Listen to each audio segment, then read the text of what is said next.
it seems to me that everybody had a lot of prejudices against Perth, and Geraldton was known as ugly, very hot, and these big cockroaches.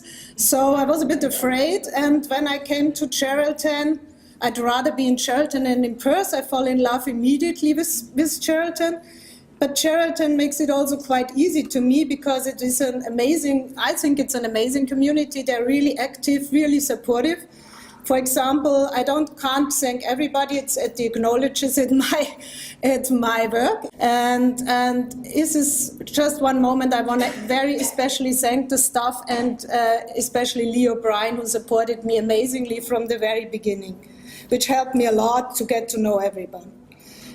Also, the staff of the city council is wearing, quite a lot of people adopted the Wajarri word. I come to that back a bit later. And they are also wearing their shirt while they are working, at least at the entrance. Wajarri is an Aboriginal language and is the most commonly spoken one of the Midwest. It's now the most spoken one in Geraldton, even when it was not traditionally spoken in Geraldton. And even so, it is the most commonly spoken. There are only 30 to 50 fluent speakers left, which I found really shocking when I first learned about that. And Aboriginal languages have declined, I guess you know, since the time of European colonization because of a government policy which supported a monolingual and monocultural Australia. Here I am at the Yarrawonga Language Centre, which is based in Geraldton. They also supported me very nice, and I made a language course there. You can see that here. I tried in 2013, I took part at that language course, and I also learned that Wajarri is not a compulsory subject in the schools. So most of the people then choose Indonesian language instead of Wajarri as a language subject. I got to know a lot of people in 2013, came back in end of 14, and in the meantime I had time to develop the project precisely, and I came up with the idea that it would be really good if people are open to adopt the Wajarri word.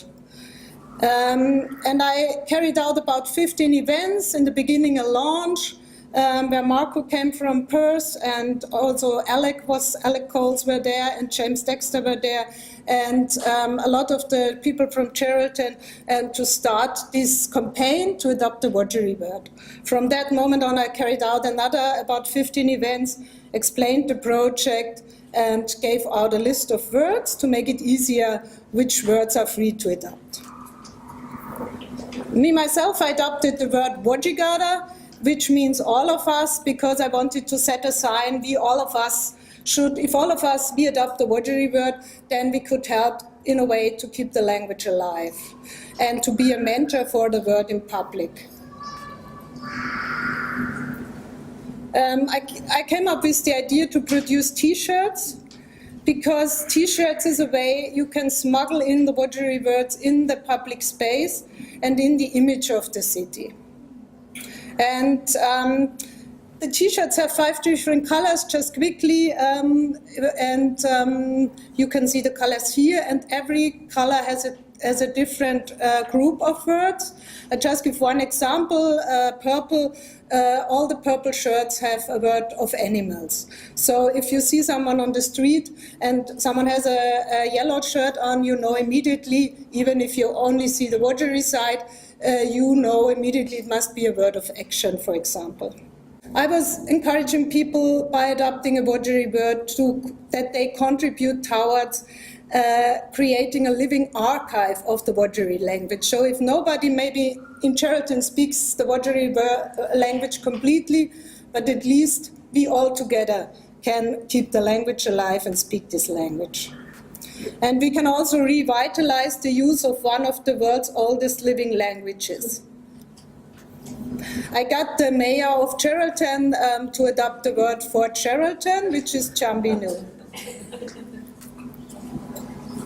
And what my purpose was also not to work specifically now with Aboriginal people, Wajarri people in Geraldton, is one important part, of course, but I wanted to link the community together, so it doesn't matter which religion or culture you're from, you can help to make people aware about the culture and the language. Because, of course, there is an important culture with those, together with the Wajarri language, which will also die out if the language dies out. So by wearing the shirts, at least if some people adopt the Wajarri word, when I left Geraldton, there were 150 people adopted a Wajarri word, and I will go back on Tuesday to Geraldton and go on. People really asked me to go on, and I also felt I can't stop the project in the moment. They established and be present in daily life and build a reservoir of knowledge and a living archive of the Wajarri language. And it's, for me, it's also a new way of communicating and a shared learning experience. And I hope also a fun way to express respect for a culture which is, until now, too often invisible. So to sum up, before I pass on to Edie, I want to create an image where I link the community together, so the community makes an effort all together and stop the vanishing of a language. And it's also a reminder of the ongoing repression of Australia's Indigenous population, which they are still exposed to. Yinda Bandi, that means how are you in our Wajarri Wanga.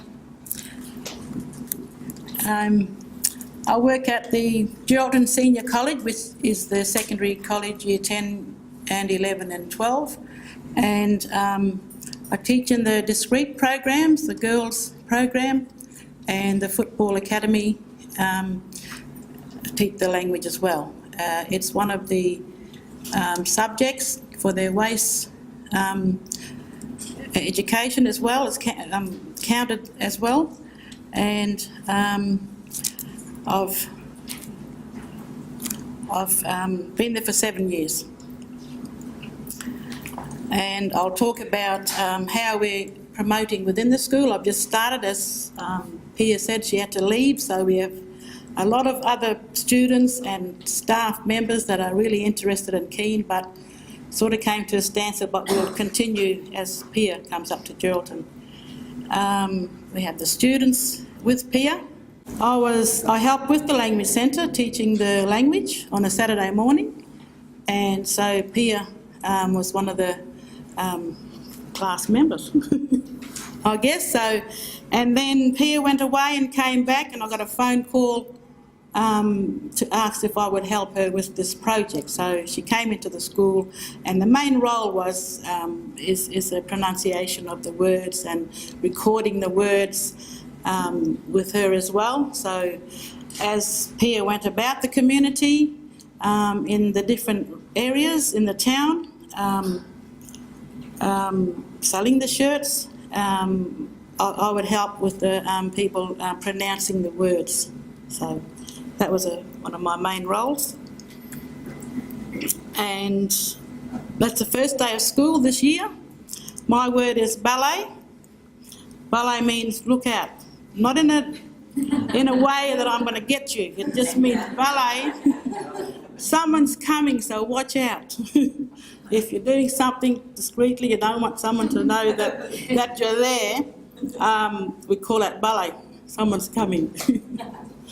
And that's adopted from when I was in the mission, when Narelle and I both went to school, and that's where I learnt the language, living in the community, in the Wajarri region, where it was spoken fluently by the old people as well. So I was one of the fortunate people growing up with the language in the region, with the old people speaking fluently, sitting on the ground and whatever they were doing in the corroborees and all that kind of thing as well. So that's in the girls program. And some of our staff, the top one's the maths teacher.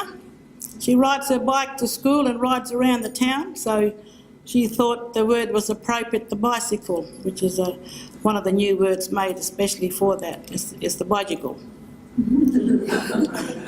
As you can hear it, bicycle. So, Biddy Biddy is the Butterfly, which is the class teacher that I work with.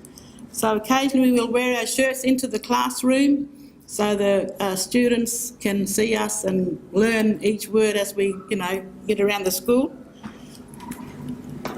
And one of the elders of the region, Glenys, works in with the girls, and her word is the goanna, the guia, because she said when her nana used to always get it and cook it for them when they were kids, so it sort of brought back the memories. And we can't always get our guial now because you have to go out, chase it, and sometimes get it out the hole or whatever, or it's a little bit harder to get them. And the hardest part is to, when you have to gut it and all those, is a technique, and if you don't have that, well, you can't get your goanna mineral. So that's Glenys.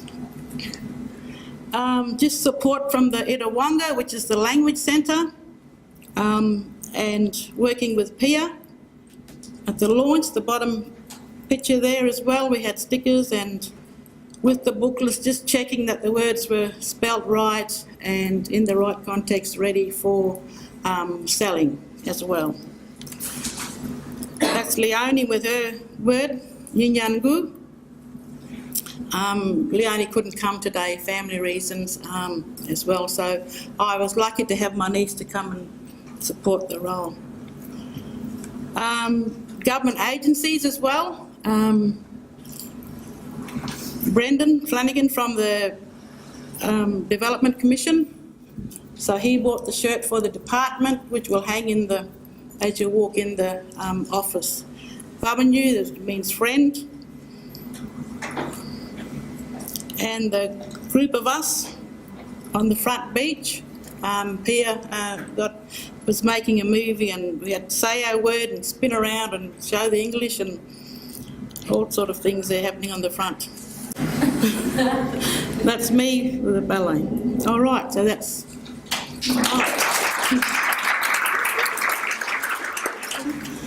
I first started working with my people back in 1989. I was 19, 18, working with linguists from around the world, recording our language. It's great to see this project that these ladies have done, adopting a Wajarri word.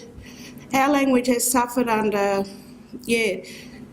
for so many years, even 20 years prior to us starting back in the early 80s. It's something that it is vital for us moving forward still today. I teach my kids what I know. I'm not a fluent speaker. I try. I'm so happy to see the dictionary that was launched last year, our Wajarri dictionary, and that was 20-something years in the making. And I've worked with 3 linguists, one from England, Doreen Macman, Doug Marmin from Victoria, and Barbara Jones. And Barbara's based here in Perth. She's originally from down this way. Still a great friend. I can call on these 3 and still talk to them if I need to, ask them any questions about my language. I suppose the hardest thing is we can speak our language, but it's adapting to writing our language and reading it and citing it, So that's the new things that I found working with my elders. If they'd say, oh, this one's the expert, this young one. She knows how to read and write our language, and I didn't see it like that. I say, you're the expert. You've got it all here, the knowledge. So knowledge is something that if you don't capture that in that short frame, you can lose a hell of a lot. And that's what I look back at my old people, the experience that they have, learning things about our country, our bush. It's not just the bush to us. That's our homelands, and it means a great deal to us.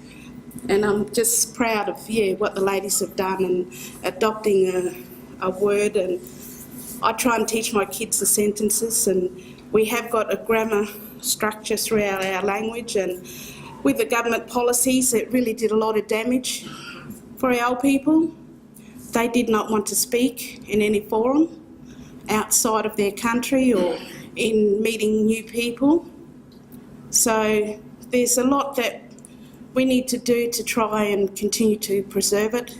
I hope we haven't missed that opportunity.